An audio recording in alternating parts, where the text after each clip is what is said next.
예, 지금 오후 주제 발표 두 번째 시간을 시작하겠습니다. 제4차 산업혁명 시대와 신약성서를 우리 감신대 김충현 교수님께서 이런 발제를 해주시겠습니다. 바로 시작하면 되나요? 그러시죠. 우리가 지금 3시 10분까지 하기로 했죠. 그러니까 한 네. 40분 하시고 10분 우리 승현 박사님 논찬해 주시고 그리고 질의응답을 하고요. 이따 질의응답 하시는 분들은 아까 정 교수님 많이 강조해 주셨습니다. 나오셔서 자기 소속 얘기하시고 스크린을 보시고서 이야기를 해주시길 바랍니다. 35분? 35분이요? 예, 감사합니다. 제가 그 4차 산업혁명과 신약성서의 대안이라고 하는 이 주제를 하면서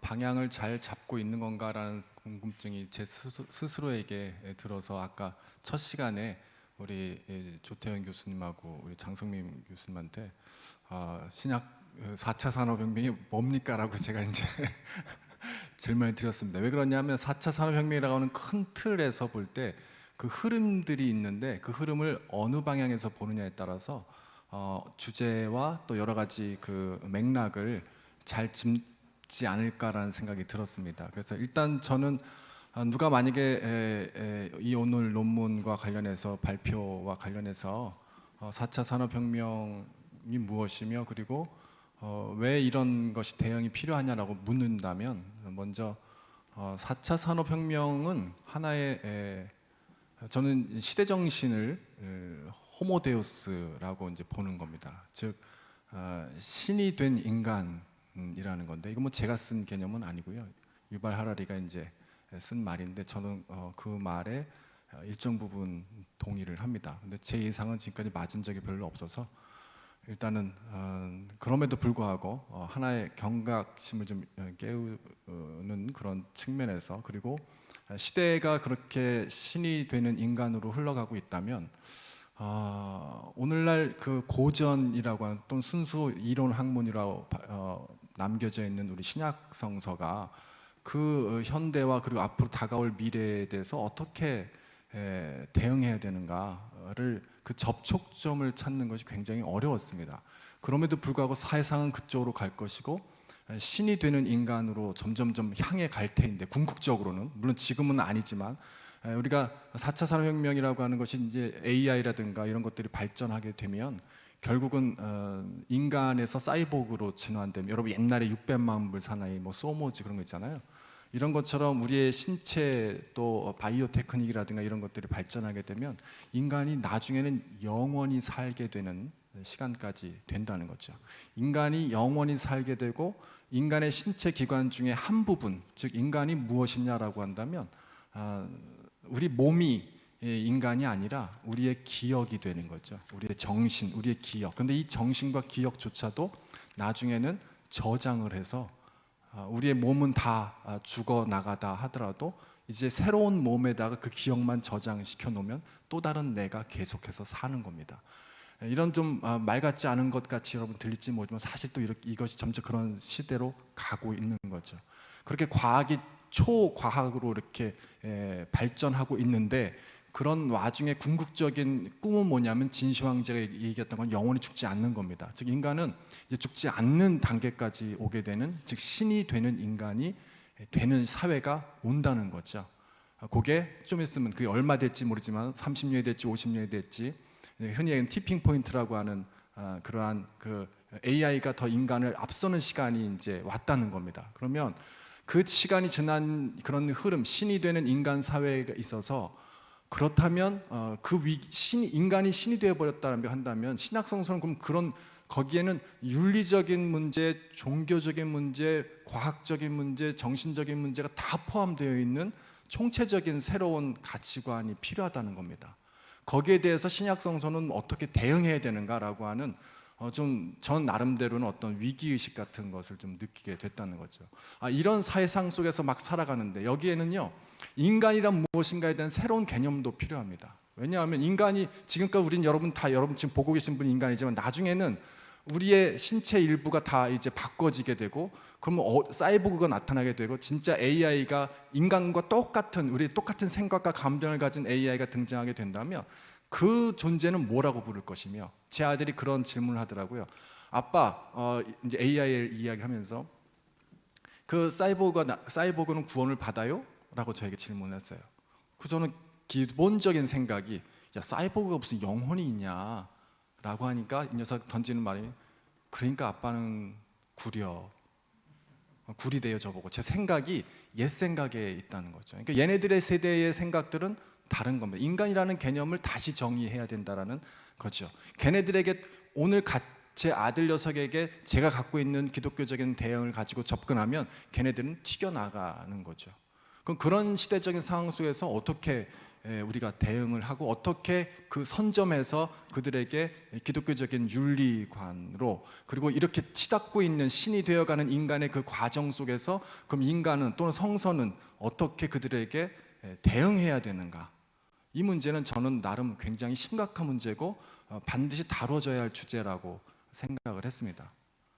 이렇게 이제 여러분들에게 그래서 제 논문은 여러분들에게 이제 그러한 좀 서론적인 이야기들을 좀 말씀을 드리면서 시작을 하고, 그리고 나서는 중간에 그럼 신약성서에서 그럼 이런 제가 위기를 보는 것은 이제 이 AI 4차 산업혁명 이후에 드는 그 큰 중요한 문제 중에 하나가 이제 일자리를 인간들이 잃어버리게 된다는 거잖아요. 그리고 인간 일자리 문제와 나중에 이제 대량 실업 문제와 부의 초 0.1%의 사람들이 모든 99.9%의 부를 다 소유하게 된다라고 하는 겁니다. 그러한 부자와 가난한 자의 이러한, 그다음에 잉여 인간의 문제가 생겨나는 거죠. 왜? 직업을 잃어버린 상태에서 일자리를 얻고 다 AI들이 하게 되면 인간들은 이제 지금도 마찬가지죠. 지금도 많이 일어나고 있지 않습니까? 제가 어디 갔더니 거기서 서빙을 로봇이 하고 있더라고요. 그러니까 이런 일들이 계속 벌어지고 있고, 나중에는 이제 택시 운전 드라이브도 필요 없게 되는 시대에 그건 공유 시대가 돌아오게 될 거고요. 오고 있습니다. 또 아마존 같은 데서는 물류를 다 사람이 이제 안 하고 2만 명이 해직되고 있는 상태고요.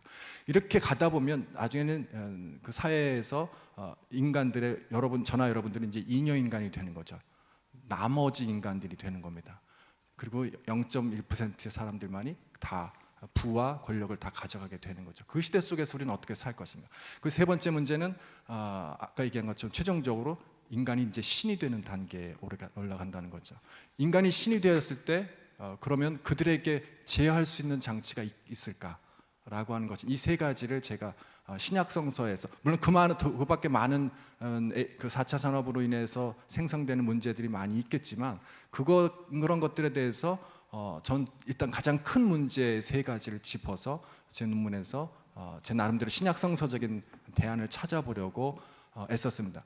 쉽지는 않았습니다. 왜냐하면 현재의 문제를 과거의 2000년 전 문서를 가지고 찾아야 한다는 것, 그 접점을 찾는 것이 쉽지는 않았고, 사실 저도 오늘 이 주제를 다루면서 다른 분들의 얘기를 좀 들어보고 싶었어요. 어떻게 접근하셨나. 근데 유감스럽게도 없어서 제가 좀 아쉬웠었고, 신약성서에서도 제가 논문에서 얘기했지만 기독교 윤리라든가 다른 측면에서는 많이 접근을 했는데 성서적인 구약성서든 신약성서에서는 그런 점들이 없었다는 것에 대해서 좀 빨리 우리가 좀 대응을 해야 되지 않는가라는 생각을 하게 됩니다. 자, 이런 대략적인 제 논문의 이런 스케치를 여러분들 해드렸고요. 여러분들이 그냥 제가 어렵게 쓰지 않았으니까 뭐 여러분 읽어보시면 대충 무슨 이야기인지 아실 것 같아서 제가 스킵하면서 중요한 것들만 이렇게 해 나가도록 하겠습니다.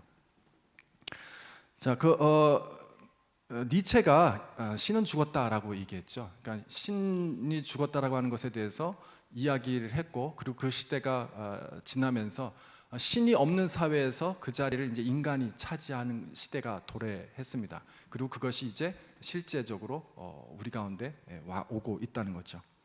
그래서 저는 이 시대 정신을 호모데우스다라고 이제 그렇게 생각을 하는 겁니다. 호모데우스라고 하는 신이 된 인간이라고 하는 이 관점에서 어떻게 우리가 풀어나가야 되는가. 그러니까 과학화를 통한 어떤 호모데우스가 관념론적인 영역에서만이 아니라 우리 인간의 실제적인 삶 속에서 드러나고 있다는 거죠. AI 효율성에 대한 것도 여러분 읽어보시고요. 뭐 여러분 빠르게 인간을 대체하고 있다는 거, 기존의 가치 체계가 커다란 변혁에 놓아 있다라는 거.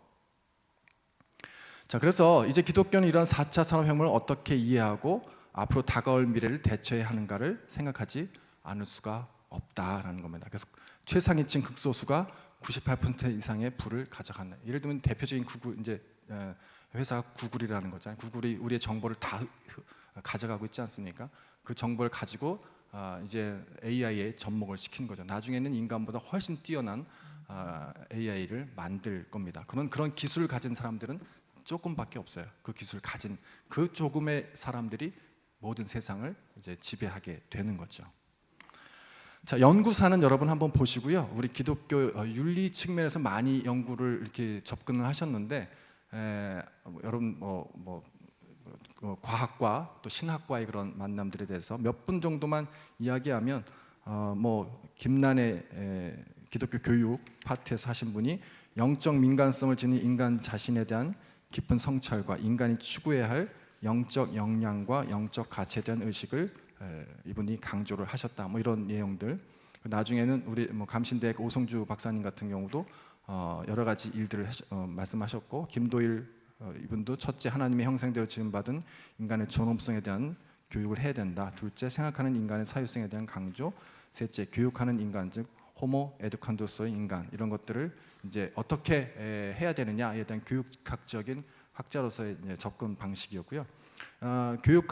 신학자는 아니지만 경영학자 이완영이라는 분이 인공지능에 대한 이런 일들에 대해서 윤리적 규정들을 제시를 하는데, 하나님과 인간의 관계, 이웃과의 관계, 생명 존중, 영성, 탈소, 이런 키워드들을 가지고 이야기를 합니다. 그리고 종교학자 권문상 씨도 인공지능 지배 시대와 기독교의 역할, 인간 소외, 주체적 상실, 인간의 존엄성 훼손. 그러니까 지금 AI라고 하는 것을 키워드를 탁 치면 지금 제가 이런 일들이 키워드입니다. 4차 산업혁명에 대한 키워드들이 어떤 건가? 그러니까 탈인관화, 그리고 일자리에 대한 대량 실업 사태라든가. 자, 유경동 박사도 인공지능과 신학적 인간화 이런 것들에 대해서 이야기를 하고 계시다는 거.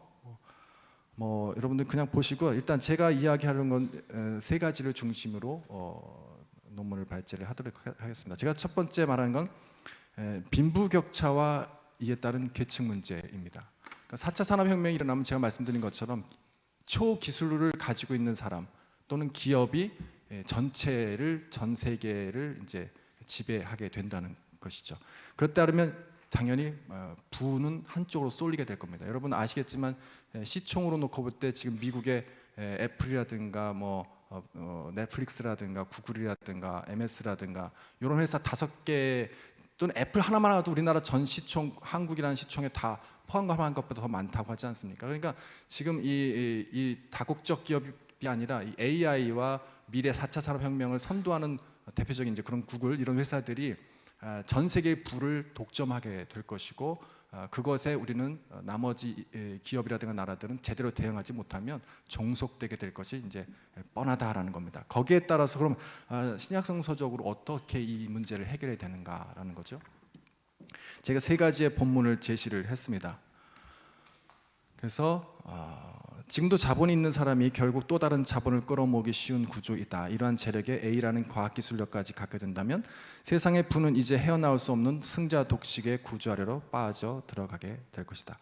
문제는 이러한 부와 권능이 1% 극소수의 사람들에게 집중된다는 것이고, 이에 소외된 절대적 다수의 사람들은 소위 잉여인간이 된다는 것이다. 그래서 인간으로서의 기본적인 인권이 이제 박탈이 되는 거죠. 그래서 저는 그러한 인간의 존엄성이라든가 빈부격차에 대한 문제를 이제 복음서 중에서 가난한 자의 복음서라고 하는 누가복음에서 그 해결책을 한번 찾아보려고 했습니다. 누가복음이고요. 특별히 누가는 부자들의 사회적 책임에 대해서 이야기를 합니다. 제가 여기서 말씀드리고 싶은 건 부자들이 부를 다 소유하게 된다면 그 사람들이 어떻게 해야 되는가에 대한 것을 제가 이제 해법으로 제시하려고 하는 겁니다. 그 부를 자기들의 소유를 가지려고 하는 것이 아니라 부자와 나사로의 예를 통해서 가진 자가, 성경에 보면 그 부자가 쉽게 표현하겠습니다. 지옥에 간다고 칠게요. 물론 성서적인 지옥은 아닙니다만 지옥에 간다고 치고 나사로가 아브라함의 무릎에 가게 되는데, 그 이유는 제가 보기에는 그 부자는 예수를 믿지 않아서 지옥 간 게 아니라 사회적 책임에 대한 결여죠. 즉 나사로를 자기 문지방에 있는 항상 있었던 그 가난한 나사로를 돌보지 않은 책임으로 인해서 그는 그곳에 가게 된 것이다라고 생각이 듭니다. 자, 그래서 본문에서 드러나는 부자의 잘못은 가장 가까운 곳에 있는 가난한 자들에 대한 사회적 책임의 기여일 것이다. 사회가 경쟁과 승자 독식의 사회로 변질되어 가지만 신약 성서는 특히 누가복음은 제가 여기 그 각 주에서 박일준 박사가 호모데우스의 시대의 슈퍼 인간들이라는 말 그런 이야기 하는데 존재론적 차이와 차별 그리고 위계 질서를 낳는 시대가 될 것이다.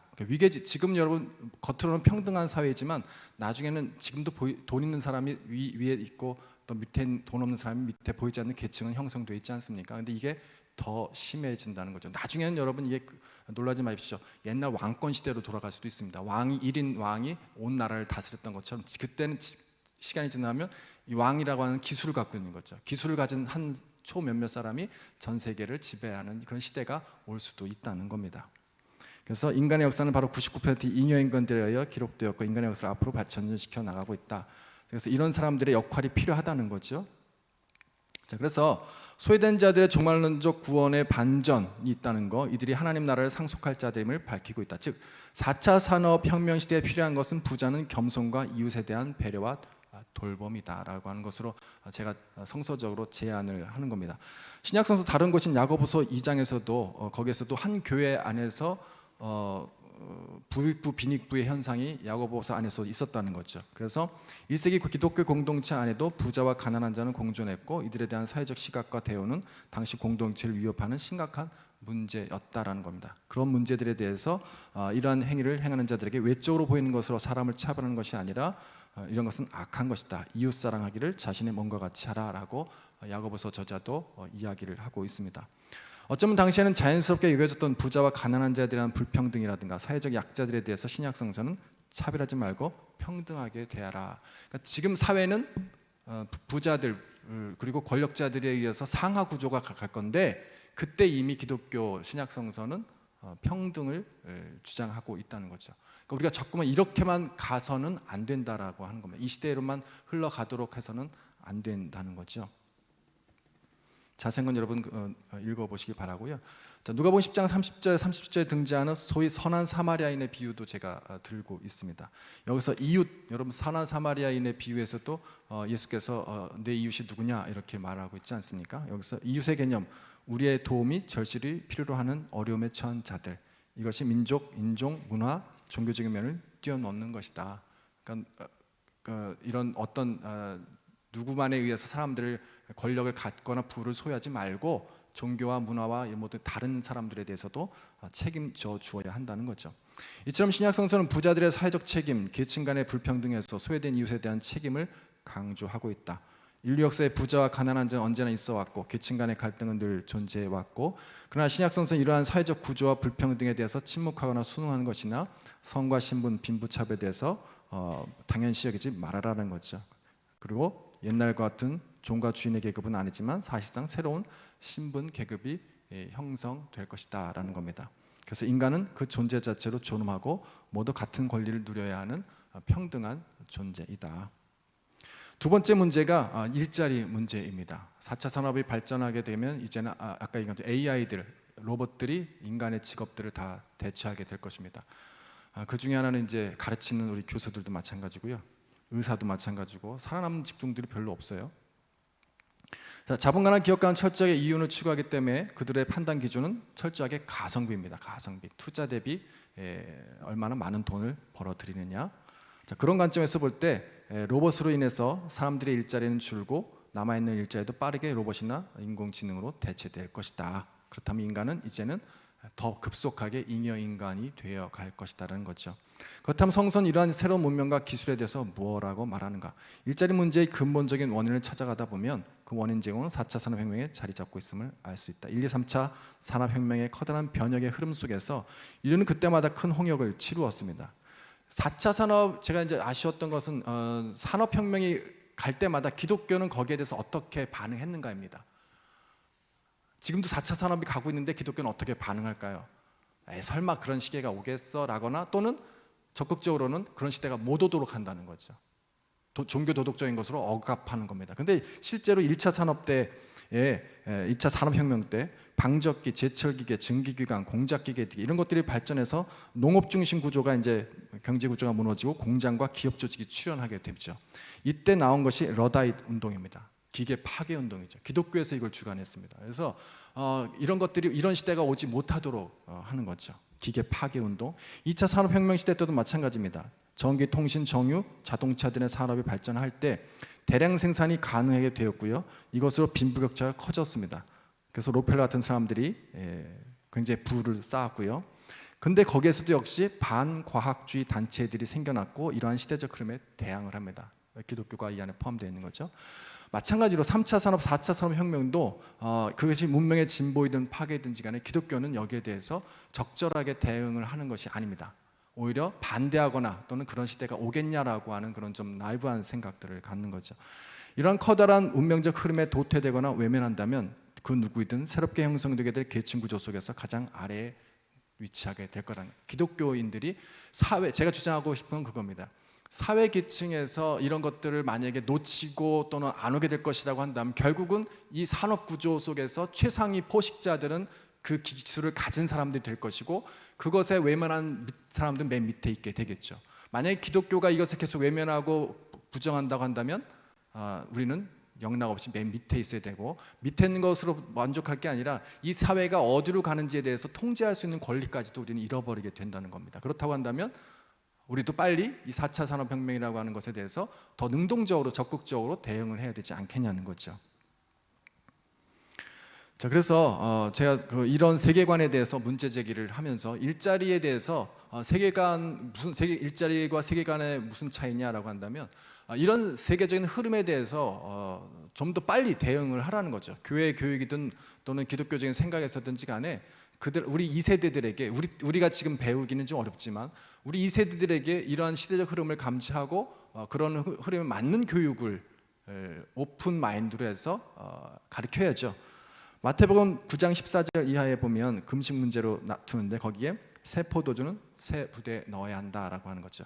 새 포도주는 새 부대, 새로운 정신을 수용할 것을 거부하지 말으라는 거죠. 물론 본문에서는 예수를 새로운 포도주로 비유하는 거죠. 예수 정신입니다. 새로운 정신, 아까 제가 서두에 새 정신이라는 건 제가 생각하기에는 호모데우스라는 거죠. 그 정신에 대해서 우리가 부정하고만 일방적으로 부정할 것만이 아니라 일정 부분 수용해서 그것을 다시 우리의 기독교적인 것으로 탄생을 시켜야 된다는 겁니다. 시대 정신을 읽지 못하고 거부하거나 외면한다면 예수의 말씀처럼 과거 유대교가 그랬듯이 시대적 변화와 요구를 읽지 못해서 매장되거나 도태될 것이다 라는 경고의 말씀입니다.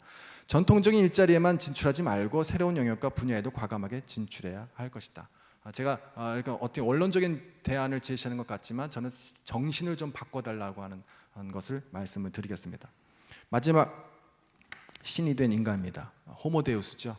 가장 우리가 두려워하는 것이고 또 가장 최종적인 목적입니다. 4차 산업혁명을 중심으로 해서 이 시대가 마지막 가야 할 그리고 영원히 인간이 사는 거죠. 4차 산업혁명의 시작과 중심에는 인공지능이 있고요. 나중에는 그 인공지능이 사이보그가 될 것이고 헉슬리가 얘기한 것처럼 나중에는 사람이 성교하지 않고도 사람을 만들어낼 수가 있습니다. 공장에서 찍어낼 수가 있어요. 그러면 이제 인간은 더 이상 인간으로서가 존엄이 아니라 사랑에서 태어난 존재가 아니라 공장에서 찍어내는 존재가 될 것입니다. 이제 인간은 멀지 않은 시간 안에 정자와 낭자까지도 인공적으로 만들어서 복제 인간을 만들게 될 것이죠. 도대체 어디까지를 인간으로 보아야 되는가 그렇다면 나중에는 이제 좀 과장된 그 판타지 같긴 하겠지만 그 아이들도 우리가 필요로 하는 유전자를 가지고 그들에게 우성의 인자를 가지고 집중해서 걔네들을 종자를 개발해서 새 인간을 만들어낼 수가 있다는 거죠. 자, 인간이라고 봐야 하고 사이보그라고 하는 것, 그 기준은 뭘까? 사이보그? 요즘 드라마 중에 사이보그도 괜찮아 뭐 이런 나오지 않습니까? 인간이 되기 위한 최소한 단위가 그럼 뭐냐? 인간인 누가 인간이고 누가 사이보그냐에 대한 경계가 모호해지는 겁니다. 그것이 두뇌나 기억이라고 한다면 나머지는 모두 신체 부위는 기계로 대체되어서 있다면 그 사람도 진정 인간으로 봐야 되는가? 윤리적인 문제이고 종교적인 문제입니다. 아까 제 아들이 제가 쓰진 않았습니다. 그런 사람도 구원받을 수 있는가? 라는 거죠. 자, 그래서 뭐 이거 그런 내용들도 많이 나왔습니다. 그 영화 중에 하나가 이제 허라고 하는 영화인데요. 이 인간이 OS 프로그래밍과 사랑에 빠지는 내용입니다. 뭐 나중에 한번 보시고요. 자, 그렇던 신약성적 대안은 뭘까? 근데 신약성서 제가 요한복음에서 말하는 것처럼 예수께서 이렇게 말씀하셨죠. 너희가 신이다라고 이렇게 이미 말씀을 하고 계세요. 너희가 신이다. 저는 이 본문 말씀을 읽고 무릎을 탁 쳤습니다. 와, 너희가 신이다. 호모데우스죠. 물론 데살로니가 후서 2장 1절에도 그에 대한 신이 되는 존재에 대한 경고에 대한 말씀으로 데살로니가 후서 2장 1절 신이라 불리는 모든 것과 숭배함을 받는 것에 대항하여 그 위에 자기를 높이고 하나님의 성전 위에 앉아 자기를 하나님으로 내세운다라고 2장 4절에 있죠. 신이라 불린 것, 이것은 경계입니다. 그래서 이 땅의 현재 자신을 아모르 파티에서 초인이 되고 위보맨시가 되고, 그래서 위보맨시가 나중에는 이제 호모데우스가 되어가는 과정이죠. 자, 그렇다면 호모데우스, 모든 인간이 호모데우스는 아닙니다. 저나 여러분이 호모데우스가 될 가능성은 거의 없고요. 굉장히 부자.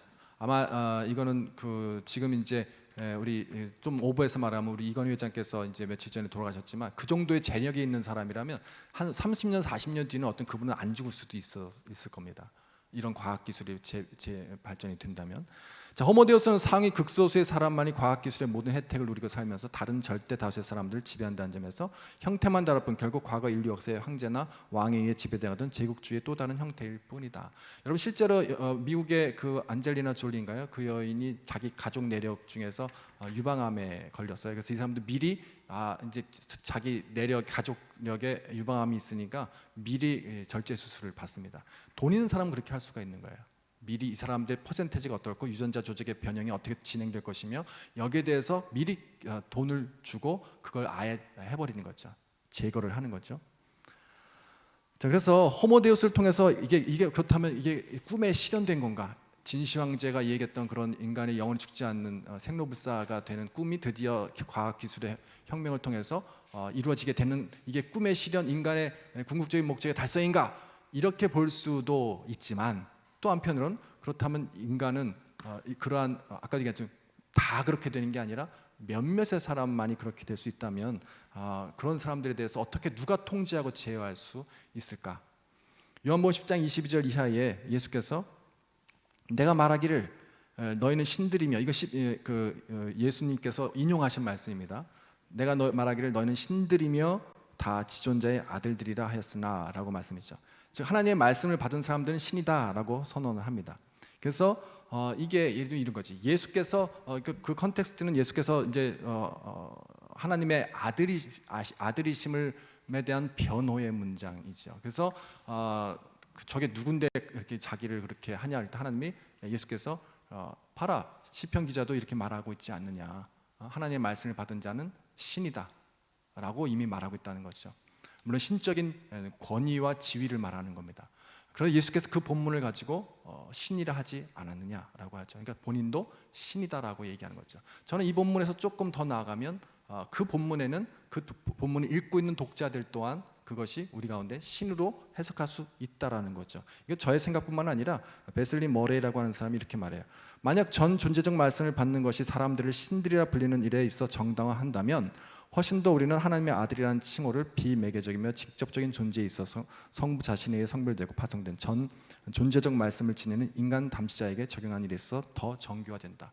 즉 요약하면 그 말을 인간에게 사용할 수 있다라는 거죠. 그리고 그럴 때 더 극대화될 수 있다라는 겁니다. 즉 하나는 사람의 신성이고 다른 하나는 하나님 말씀이 갖고 있는 창조력에 대한 강조인데, 제가 말씀드리고 싶은 건 즉 인간이 신이라고 하는 것은 신성이 있다는 거죠. 우리 인간 안에 하나님의 신성이 존재한다라고 본다면, 그렇다고 한다면 그것에 대한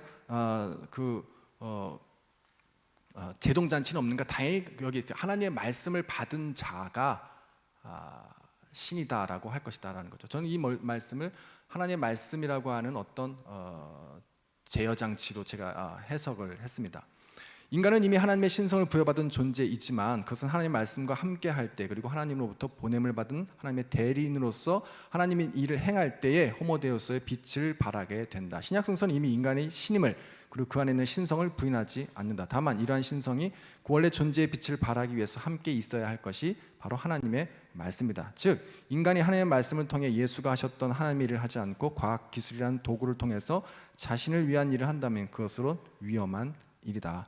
이렇듯 하나님의 말씀은 인간이 자신의 능력을 어떻게 사용해야 하는지, 어느 방향으로 가져가야 하는지에 대한 기준이 될 것이다. 그래서 하나님의 말씀을 기준이 되어야 된다. 즉 인간이 신이 되었다라고 좋아할 게 아니라 그 안에 하나님의 말씀이 크리테리움이 되어야 한다라는 거죠. 그래서 이럴 때에만 비로소 인간은 신으로서 존재의 빛을 발하는 것이고, 그런 면에서 하나님의 말씀이 없는 신성, 인간의 능력으로 된 신, 그것은 교만이고 신성 없는 하나님의 말씀은 맹목이 된다. 여기까지 하겠습니다. 여러분 시간 관계에서 결론은 여러분 제가 지금 이미 다 얘기했다라고 생각이 듭니다. 감사합니다.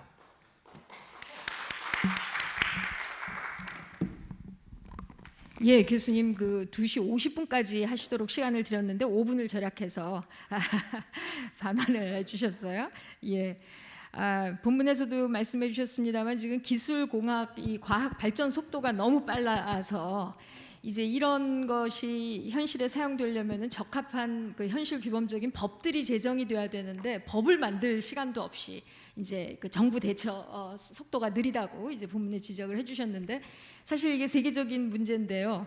이런 법이 현실적으로 국회에서 제정되고 그러면은 이제 법 제정, 법 정신과 그 배후의 인문학적인 논의, 그 배후의 철학적, 신학적 논의들이 이렇게 되면서 이제 국회에서 법이 되고 제어를 해야 되는데 이 속도가 완전히 맞지 않는 이런 현실 속에 있습니다.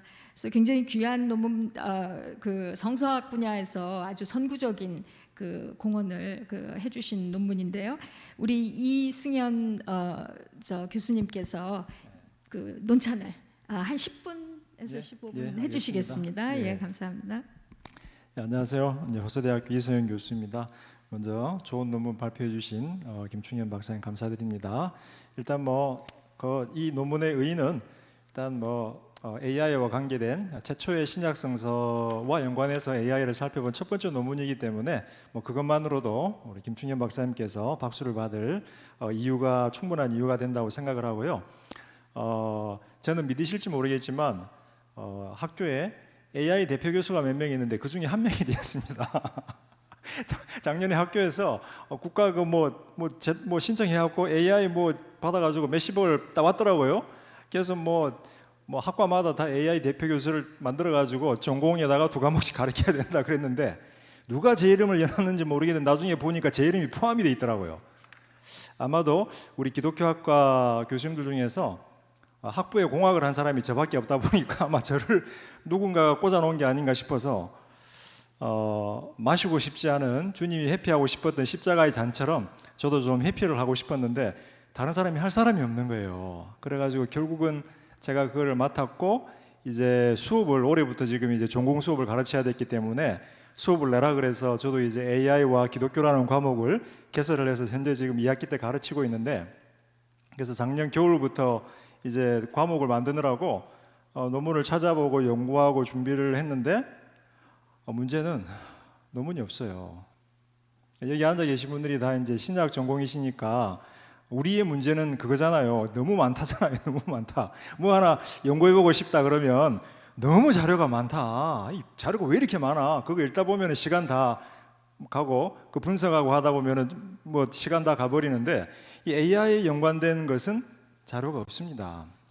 그래서 저도 이제 한국 DBPA 들어가서 자료도 조사하고 아틀라 들어가서 자료를 조사했는데 제가 AI 예수 쳐봤어요. 제로. AI 바울 쳐봤어요. 제로. AI 신약 제로.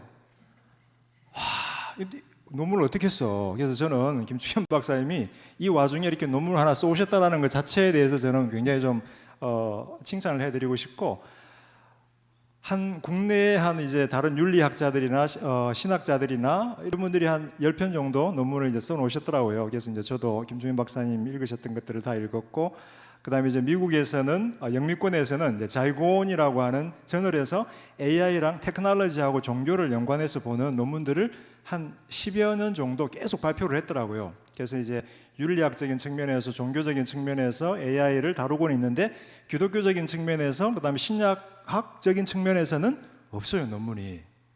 그래서 이게 지금 참 저희 어려운 부분이고요. 일단 뭐 제가 논찬을 한다는 게 저는 이제 뭐 제 논찬에서 논문을 요약했지만 뭐 원체 잘 앞에서 발표자께서 정리를 해주셨기 때문에 제가 그 부분은 생략을 하고 제가 발표자에게 제시하였던 5가지 문제를 간략하게 한번 요약을 해보도록 하겠습니다. 이 5가지 문제는 뭐 굳이 김충현 박사님을 향한 어떤 질문이라기보다도 저희들이 앞으로의 연구를 위해서 이 분야에 대한 연구를 위해서 우리가 한번 고민해 보자라는 측면에서 제가 했습니다. 첫 번째는 이제 좀 구조적인 측면인데요. 구조적인 측면인데 논문의 서론이 한 2페이지 조금 넘는데 서론이 좀 자세하면서 길더라고요. 자세하면서 긴데 이제 저는 읽으면서 김충현 박사님께서 어떤 문제를 이 논문을 통해서 태클하려고 다루려고 하지 하는데 조금 모호하게 신약 성서를 통해서 AI를 다루시겠다라고 하고 넘어가더라고요. 그런데 이제 그 다음 페이지에 본문에 들어가니까 3가지 문제를 다루겠다 구체적으로 말씀을 하시더라고요. 그래서 이제 저는 리더의 측면에서 그 부분을 서론을 조금 짧게 하고 서론의 후반부에 가서 내가 이 3가지 문제들을 중요하게 다루겠습니다라고 구체적으로 해주면 독자들이 따라가기에 굉장히 편하겠다라는 생각이 들었고요. 그 다음에 이제 두 번째 문제는 아까 제가 이야기했지만은 국내에 사실 뭐 한 10여 편 정도밖에 논문이 없습니다. AI에 대한. 그렇지만 이제 연구사를 잘 요약을 해주셨지만 김충현 박사님께서 좀 이제 그래도 외국에 있는 저널들, 자이곤에 있는 그 저널들을 조금 더 시간이 없었을 거예요. 앞으로 조금 저도 마찬가지고 조금 더 보시고 참고해 주셨으면 좋겠다라는 생각이 들고 이제 좀 내용적인 측면에서는 제가 3, 4, 5번 3가지 문제를 이야기를 했는데 이제 김충현 박사님이 제시하신 빈부격차와 이에 따른 계층 문제 그리고 1% 정도의 극소수의 사람들이 재력과 정보를 가지고 모든 것을 주장하고 새로운 계급과 권력에 따른 새로운 계급 사회가 될 것이다라고 이렇게 말씀을 하시는데 저는 거기에 대해서 100% 동의를 하고요. 100% 동의를 하는데 조금 이제 제가 조금 더 보고 싶었던 것들은 김충현 박사님께서 좀 더 구체적으로 4차 산업혁명 시대 때 이런 이유로 이런 모양 때문에 이런 상황 때문에 어떤 계급화가 일어날 것이다라고 하는 것을 좀 더 자세히 분석을 해주셨으면 좋았겠다라는 생각이 들었습니다. 그냥 전제하시고 이렇게 될 것이다라고 넘어가셔서 제 마음속에는 좀 더 분석을 해주셨으면 하는 마음이 드는데 그 부분은 이제 앞으로 다음번 발표 때 해주실 거로 내년에 해주실 거로 제가 기대를 하고요. 그다음 제 4번째 이제 문제는 일자리 문제, 잉여인간 문제를 이야기를 하셨어요. 일자리 문제, 잉여인간 문제를 이야기하셨는데 그래서 저는 이제 논문을 읽으면서 일자리 문제를 다루기 때문에 어떻게 성서적인 관점에서 교회에서 기독교에서 일자리 문제 해결을 향한 대안책을 제시할 것인가 라고 기대를 하면서 읽었는데 갑자기 뭐랄까 인재양성, 우리 기독교 젊은이들이 AI랑 기독교적인 세계관을 가진 그런 교육을 좀 받아 인재들이 많이 나와야 된다라는 이야기가 나와서 이게 맞는 이야기이긴 한데 어떻게 일자리 문제를 해결하지라고 하는 구체적인 생각이 조금 제가 이렇게 답변이 되질 않아서 그 부분에 대해서 조금 궁금한 마음이 있었습니다. 그래서 이 부분에 대해서는 사실 저도 이제 좀 고민을 해봤는데 우리 이제 4차 산업혁명의 아버지 중에 한 명인 슈밥이 가버넌스라고 하는 개념을 도입을 해요. 그래서 가버넌스에서 사회와 그다음에 연구자들과 과학자들과 그다음에 개인들이 함께 정부가 함께 모여서 정책적인 측면에서 이거를 다루어 보자라고 하는 큰 구조적인 대안을 제시를 하죠. 가버넌스. 근데 이제 우리 교회가 어떻게 기독교가 어떻게 이 부분에 참여할 것인가 문제에 대해서 고민을 해봐야 되는데 그 부분은 저도 고민을 하고 있지만 제 논찬이 끝난 다음에 김충현 박사님께서 더 좋은 생각으로 더 좋은 아이디어로 또 반응을 해주시지 않을까라는 측면에서 한번 생각을 해봅니다. 그리고 제 마지막 이제 문제는 신이 된 인간의 문제인데 여기서 이제 김충현 박사님의 어떤 그런 신약 성서 학자로서의 이제 그 자질이 빛을 발하는 것 같습니다. 그래서 이제 요한복음 10장 34, 35절 분석하시고 시편 82편 6절 분석하시면서 인간이 신이다라고 하는 개념을 가지고 요약 해석을 강의를 잘 해주셨는데요. 근데 제 마음속에서는 이제 이 해석을 보면서 이 요한복음 10장의 컨텍스트 자체가 보편적인 측면에서의 인간의 신성에 대한 이야기가 아니라 신성 모독에 대한 공격을 방어하면서 예수님 자신이 자기가 왜 신성 모독을 범한 것이 아니라 내가 왜 하나님의 아들이고 내가 왜 기독론적으로 하나님과 깊이 연관된 신적인 존재인지를 방어하는 그런 맥락이기 때문에 이게 일반적인 측면에서 인간은 신이다라고 하는 그런 일반적인 적용을 할 수 있는 것인가라는 생각이 들었고요.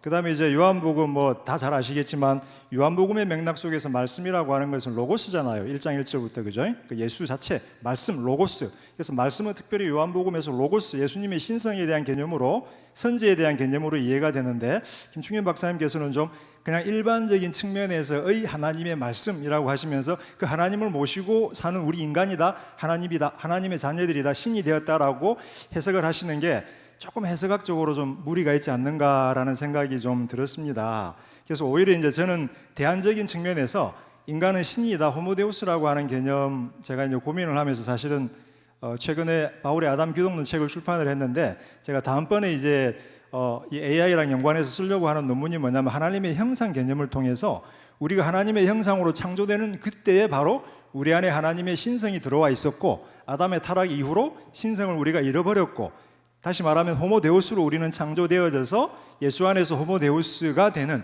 어떤 그런 저는 구도를 좀 머릿속에 그리고 있는데 그 부분에 대해서 또 우리 김충현 박사님께서 좋은 생각이 있지 않을까라는 생각을 한번 해봅니다. 자, 할 말은 많지만 제가 이 정도에 맞춰야 또 다른 분들이 할 수 있기 때문에 이 정도에서 제가 다시 한번 김충현 박사님께 감사의 말씀 드리면서 제 논찬을 마치도록 하겠습니다.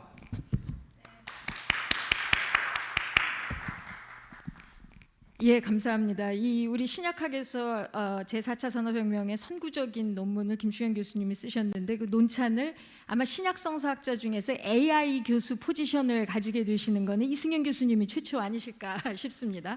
그래서 이렇게 최초이신 두 교수님을 모시고 우리 세션을 하게 됐는데요. 이 내년에는 이승현 교수님이 이 아담 기독론적인 것을 또 이 신성과 연결해서 또 이야기를 잘 해주실 연구를 우리에게 또 나눠주실 것 같은 기대를 갖게 됩니다. 우리 김충현 교수님 지금 논찬에 짧게 리스판스 하시고 우리 플로어에서 질문을 받죠. 네, 논찬 감사드립니다. 아주 유익했고요. 먼저 그 5가지 부분에 대해서 제가 조목조목 조목조목 반박을 하도록 하겠습니다. 변명입니다. 반박이 아니라 변명. 첫 번째, 서론이 너무 길지 않았느냐라고 했는데 제가 좀 욕심이 과했던 것 같아요. 왜냐하면 이게 일반 우리 과학 공부하시는 분들이라든가 일반 성도 논문을 읽는 분들이 이 4차 산업혁명에 대해서 선지식이 있을까라고 하는 어떤 쓸데없는 우려가 있어서 그걸 좀 설명하느라 제가 서론이 조금 길었습니다. 그래서 그거에 대해서는 변명으로 드리고 아무튼 지적 감사하고요. 두 번째 지적해 주신 거 외국 참고 문헌에 대해서 더 해라라고 하는 것 감사히 잘 받겠습니다. 그렇게 하도록 하고요. 일단 저는 너무 급해서 이거 어떻게 하지? 우리 국내 상황이 너무 급하다 보니까 이게 뭐 해외 상황은 뭐 볼 필요도 없고 제가 되물어 보면 혹시 찾아보셨다면 신약 아까 이제 제로라고 했잖아요. 그러니까 외국 문헌에도 신약 성서와 관련해서 쓴 논문은 없는지. 네, 그러면 진짜 이거 최초네. 와, 감사합니다. 아무튼요, 그렇고요. 세 번째 지적해 주신 거에 대해서 왜 그 승자 독식이 되고 그리고 왜 사람들이 그것에 상위 몇 퍼센트의 사람들이 전체 99%의 부를 가져가게 되는지의 설명은 제가 굳이 여기서 안 해도 아까 말씀드린 것처럼 다 알 거라고 생각이 들었습니다. 이것까지 다 쓸 수는 없고요. 논문이 15페이지 안에서 다 써야 되는데 근데 이건 어떻게 보면 전제입니다. 당연한 결과고 귀결입니다. 왜냐하면 기술을 가진 사람이 돈을 벌게 될 것이고요. 그리고 그 사람들은 돈을 갖게 되면서 그 돈이 1, 2조가 아니라요. 수천조를 가져가게 됩니다. 이 사람들이.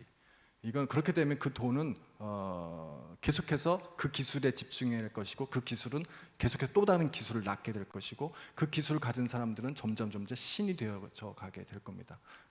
그래서 제가 그거에 대해서 구체적으로 안 했다라는 거. 그다음에 네 번째 문제도 일자리에 대한 문제에 대해서도 제가 말씀드리고 싶은 건 일자리에 대해서 좀 더 우리가 좀 4차 산업혁명에 대해서 어떤 원론적인 얘기지만 좀 마음을 열고 받아들이고 빨리 그쪽으로 가야 된다는 거예요. 예를 들어서 직업이 없다라고 하는데 프로그래밍이라든가 전자공학이라든가 이런 분야의 사람들은 매년 2만 명씩의 사람이 부족하다고 그래요. 일자리가 오히려 그러니까 그쪽 분야에서는 일자리가 부족한데 거기에 관심이 없거나 다른 분야에는 이제 일자리가 그러니까 없다는 거죠. 그래서 물론 그렇다고 모든 사람들이 다 그쪽으로 가야 되나 그러면 가뜩이나 지금 문과는 죽어가고 있는데 이과만 다 가야 되나 이건 또 다른 문제이지만 제가 건드리고 제가 할 수 있는 영역은 일단은 일자리 문제에 대해서 지금 흐름이 이렇게 가고 있으니 한국 교회요 또 기독교요 이제 이 문제에 대해서 너무 이렇게 주저주저하지 말고 빨리 이런 것들을 아이들에게도 교육을 시키고 필요성을 이야기하자라는 것에만 일단 멈췄습니다.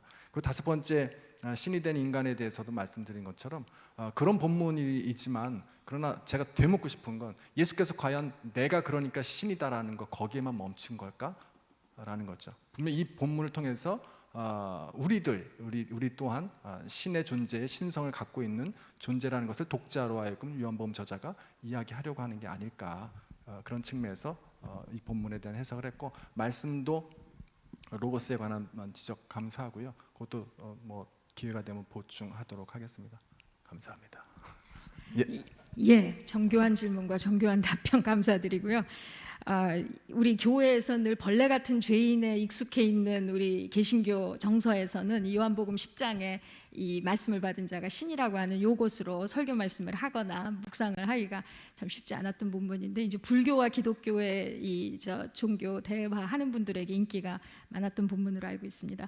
여러분들 중에서 우리 김 박사님과 이 박사님에게 질문하실 분들, 네, 조 박사님 나오셔서 소개하시고 저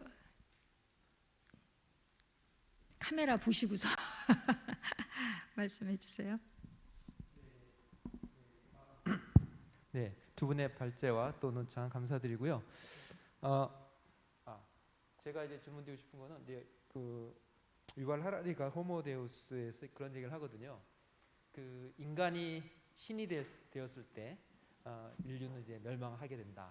그 어떻게 보면 좀 약간 디스토피아로 얘기를 했는데, 근데 이제 기독교적 관점에서는 뭐 영지주의적 관점에서 보더라도, 그러니까 인간이 신이 된다는 건 신과의 합의를 얘기해서 어떻게 보면 유토피아를 얘기하거든요. 신과의 합의. 그런 관점에서 본다면은 그 유발 하라리가 말한 어떤 그런 호모데우스가 되었을 때 어떤 그 인류의 멸망과 기독교적 관점 속에서 신이 되었을 때 어떤 신과의 합의, 뭐 이런 관점의 어떤 그 간극이 발생하는데, 여기에 대해서 우리 뭐 두 분은 어떻게 김충현 박사님 어떻게 좀 해석을 하시는지, 또 모두 제안하실 수 있는지 그 부분을 좀 얘기해 주시면.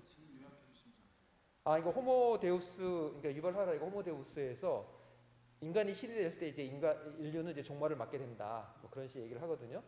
근데 이제 기독교적 관점 속에서 이제 특히 이제 영주의적 관점 속에서 인간이 이제 신이 된다는 것은 신과의 합의를 이제 의미하고, 어떻게 보면은 그것이 하나의 유토피아, 영원한 이제 어떤 그 하나님의 그 복락의 세계로 들어가는 뭐 그런 식으로 얘기를 하고 있어요. 그러니까 이제 그게 어떻게 디스토피아가 아니라 유토피아, 이게 신이 된다는 거, 뭐 그런 식으로 얘기를 하고 있는데, 그 간극을 좀 어떻게 좀 약간 좀 그 기독교적 관점과 유발 하라리가 말한 그런 관점을 좀 설명해 주시면 되겠습니다. 네.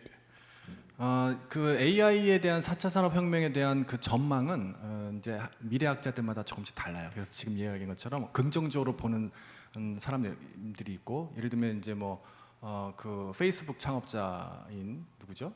그 저커버건가? 그 친구 이라든가, 또는 뭐 요 저커버거하고 반대편에 있는 MS 창업자인 우리 또 빌 게이츠가 의견이 서로 반대로 다릅니다.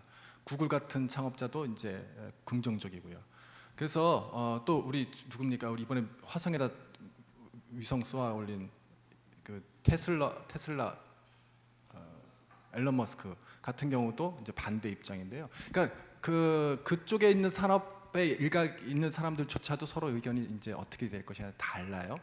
근데 제가 보기에는 어쨌든 사회는 그쪽으로 가게 될 거라는 거죠. 우리가 그것이 긍정적이 됐든 부정적이 됐든 사회는 어차피 그리로 갈 건데, 그렇게 갈 때 우리가 어떻게 인간이 과연 그거를 그냥 아무런 통제 장치 없이 놔버렸다가 두면, 그래서 누가 그런 말 했어요. 인간은 지금 천국과 지옥의 중간에 서 있다, 이렇게 표현하더라고요. 그러니까 우리가 지금 천국의 문을 열 것이냐 지옥의 문을 열 것이냐는 지금 우리가 어떤 것을 선택하느냐에 달려 있는 거죠. 그런 어떤 급박한 상황인데, 그때 제가 그래서 기독교적인 신학적인 대응을 우리가 빨리 선점을 해서 윤리적으로 이런 것들에 대한 법적인 것들을 우리가 정신세계로 그것들을 미리 만들어 놓지 않으면, 이 기술이 따라가지를 못하면 우리 배 박사님 말씀하신 것처럼 뒷북치다가 쫓아다니다가 결국은 다 빼앗기게 되고 디스토피아가 되게 될 수도 있다는 거죠. 그래서 미리 우리가 좀 이런 선제적인 조치와 그리고 대응들을 해야 된다라는 것이 제 주장입니다. 저도 한마디 네, 하실까요? 네. 저는 개인적으로 유발 하라리를 별로 안 좋아하는데, 이분은 역사학자잖아요. 그래서 좀 저도 인문학자지만 지금은 인문학자들의 장점 중에 하나는 썰을 잘 푼다는 거고, 약점 중에 하나는 사실상 기술에 대해서 잘 모른다는 거예요. 그래서 문제 제기는 하는데 근본적인 문제에 들어가게 되면은 모를 때가 좀 많더라. 그래서 이제 뭐 유발 하라리에 대한 비평은 이미 많이 나와 있고요. 아까 이제 말씀하신 인간이 신이 되었을 때는 영지주의뿐만 아니라 기독교에서도 그것은 바로 유토피아로 가는 거죠, 사실은. 그래서 특별히 이제 저는 이제 그 부분에 대해서 굉장히 저는 이제 고린도전서 15장 44, 45절에 보면 바울이 이제 예수 그리스도가 하나님의 형상을 가지고 있다 그러잖아요. 그래서 하나님의 형상으로 우리가 죽을 몸이 땅의 형상이 변화되어져서 영광의 몸으로 뒤바뀌어지고, 그래서 어떻게 보면은 호모데우스라고 하는 개념이 굳이 반기독교적인 개념은 아닌 것 같다는 생각이 좀 들더라고요. 그런데 이제 문제는 그냥 기술 유토피아, 그러니까 세상에서는 기술 유토피아잖아요. 기술을 통해서 유토피아를 이루어가고, 그렇지만 이제 우리 기독교와의 차이점의 하나는 뭐냐면 인간이 타락하고 불완전한 존재이기 때문에 하나님의 형상이 깨어져 버렸기 때문에 우리 힘으로 그 완전함에 이르지는 못한다. 따라서 예수 그리스도라고 하는 하늘의 형상을 소유한 분 속으로 우리가 들어갈 때 그 호모데우스, 우리가 하늘의 형상으로 변화를 입게 된다라고 하는 것 같아요. 그래서 저는 이제 김충현 박사님 말씀하신 것처럼 어떤 그런 호모데우스 자체를 부정적으로 보는 거는 조금 너무 보수적이지 않는가 생각이 들고, 호모데우스가 궁극적으로 유토피아의 개념인데 인류가 성취해야 할 중요한 어떤 그런 복지 중에 하나인데, 단지 인간의 힘과 노력을 통해서가 아니라 그리스도 안에서 하늘의 형상을 그리스도 안에서 우리가 호모데우스를 이루는 것이 근본적인 기독교 정신이 아닌가라는 생각이 좀 들었습니다. 네. 예, 감사합니다. 잠깐 제가 코멘트 하나 좌장이지만 좀 드리고 싶은 게 있는데 허락해 주시면, 지금 이 4차 산업혁명하고 실직이 늘어나는 거에 대응해가지고 가버넌스, 아까 김 박사님 얘기하셨는데, 그럴수록 중요해지는 게 제3섹터 시민사회의 영역이라고 이렇게 정의를 하는데요. 그 교회가 이미 그 1차, 2차 세계대전, 산업혁명 때 어떻게 리스판스를 했는가 김 박사님이 이제 잘 정리를 해주셨는데, 사실 그때 산업혁명 때 초등학교 아이들까지도 장시간 저임금 노동에 시달리는 애들, 버려진 애들을 데려다가 주일학교 운동이 시작되지 않았습니까? 산업혁명 시기에. 그리고 공장에 있던 그 청년들이 마구 방탕하게 사는 그런 청년들을 모아서 YMCA 운동이 시작이 됐고, 또 이제 이농해가지고 도시로 온 여성들을 위해서 YWCA 운동이 굉장히 복음주의, 경건주의, 에큐메니칼 운동이 19세기 후반부부터 시작이 돼서 지금 세계 교회 연합 운동의 기초가 이제 돼서 지금까지 이어져 오는데, 지금 저희 한국에서 일어나는 뭐 협동조합 운동이라든가 사회적 기업 운동이라든가 거기에 적극적으로 지금 목사님들이 그 마을 목회라든가 선교적 교회라든가 이 대한 문명을 이렇게 도시와 농촌, 요새 콩세알이라고 하는 농업형 사회적 기업도 목사님이 지금 인도에 가시지 않습니까? 그래서 우리 한반도에서, 우리 땅에서 이런 그 메인스트림 문명에 저항하는 대한 문명으로서의 그 기초 공동체 운동을 하고 계신 목사님들, 목회자들이 이제 많이 계셔서 시민사회 운동과 함께 이 그 어떤 세속 사회 속의 초월적 무게 중심이라고 그럴까요? 이제 그런 어떤 그 목사님들, 신학자들, 또 그런 커뮤니티들이 여기저기 있어서 그런 뜻있는 운동들과 이런 이제 신학적 담론들이 연결되면 더 큰 어떤 그 공동 전선이라고 그럴까요? 그런 파워를 앞으로 낼 수 있지 않을까 하는 꿈을 꿔보게 됐습니다. 두 분의 이제 그 발주하는 찬을 듣고. 다른 분들 우리 3분 남았는데요. 한 분 더 질문을 해주시죠. 정용환 교수님. 네.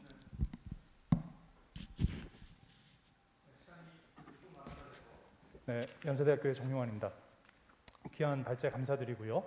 제가 짧게 그냥 단순하게 여쭙고 싶은 것은 분명히 직관적으로 이 시대를 살아가고 있기 때문에 얼마나 디스토피아적인 세계가 닥칠 것인가를 우리가 온몸으로 느끼며 살고 있지 않습니까? 특별히 오늘 좀 경제적인 차원에서 4차 산업혁명을 겪어감에도 예상되는 모두가 다 아시듯이 99%가 소위 프레카리트리아로 전락할 수밖에 없는 이 경제 위기를 현실 정치적으로는 기본소득을 통해서 극복하자라고 하는 논의가 분명히 구체적으로 이루어지고 있거든요.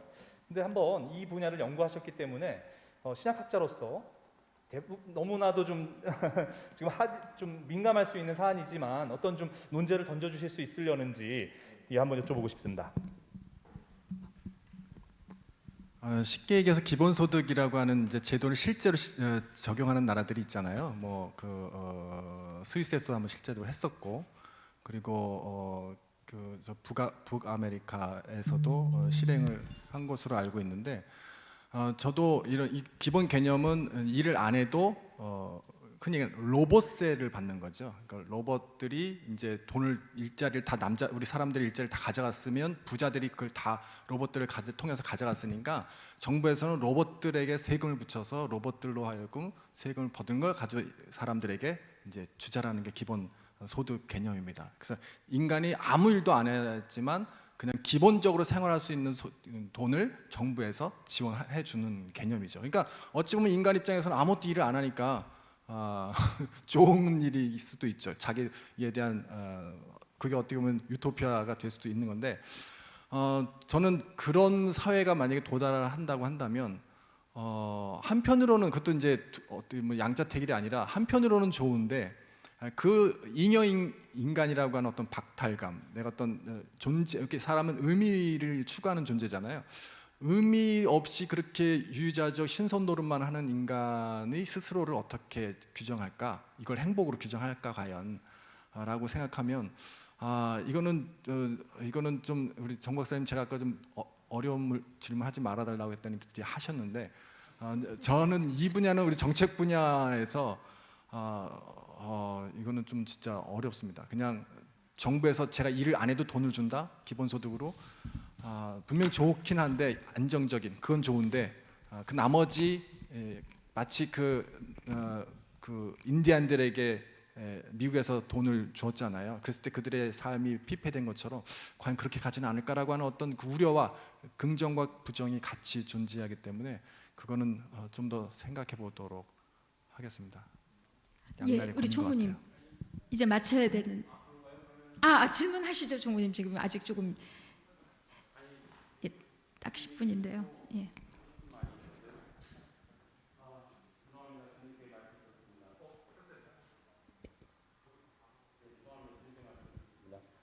예, 기본소득이 잘못되면은 불황성으로 들어갈 수 있는 일이 네이티브 아메리칸들의 예를 드셨는데, 사실은 그런 네이티브 아메리칸들의 예는 그 사람들을 개토화시켜가지고 사회의 모든 자원으로부터 끊어버리고 의미 있는 사회 활동과 세계로의 관계를 단절시켜버렸기 때문에 벌어진 일이라, 사실은 그것이 단순히 기본소득의 문제로 보기는 굉장히 어렵다고 봅니다.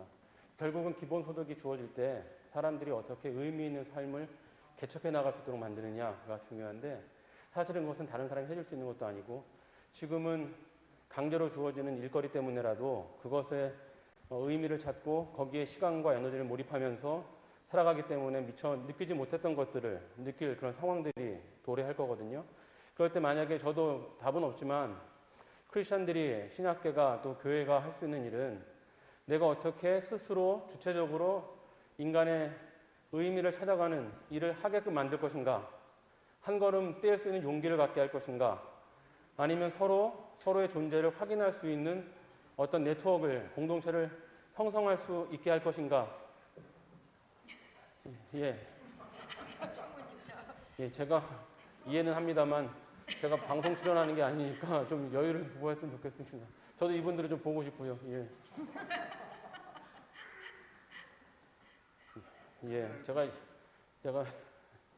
저는 이분들하고 좀 대화를 하고 싶습니다. 이렇게 쓰면 되겠죠.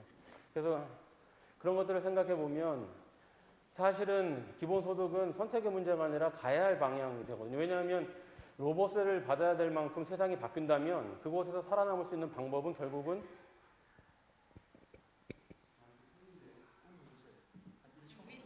마이크 좀 위로. 예.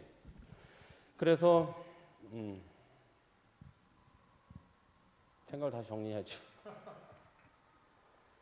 예, 이게 전 긴 말 안 하겠습니다.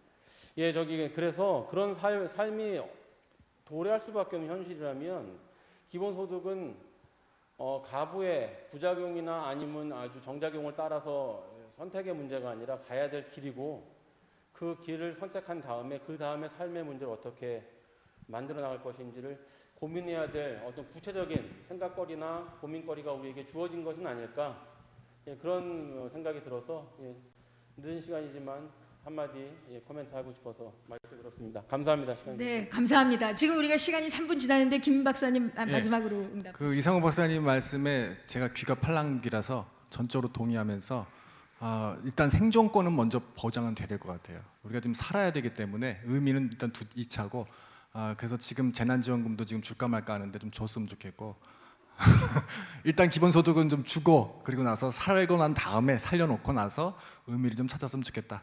기본 재산권 줬으면 좋겠습니다. 예, 감사합니다. 그래서 앞으로 정말 그 예수운동의 비전, 우리 그 신앙 공동체를 풀뿌리 공동체들로부터 협치 과정에서 세워나가는 우리 교회가 이 위기 속에서 새로운 힘을 얻고 또 신학에 공헌할 수 있는 그런 문명을 좀 꿈꾸면서 예언자적인 꿈을 꾸면서 함께 나갔으면 좋겠습니다. 오늘 선구적인 논문과 논평을 해주신 두 분 박사님에게 진심으로 감사드리며 박수로 감사를 표해 주셨으면 좋겠습니다. 감사합니다.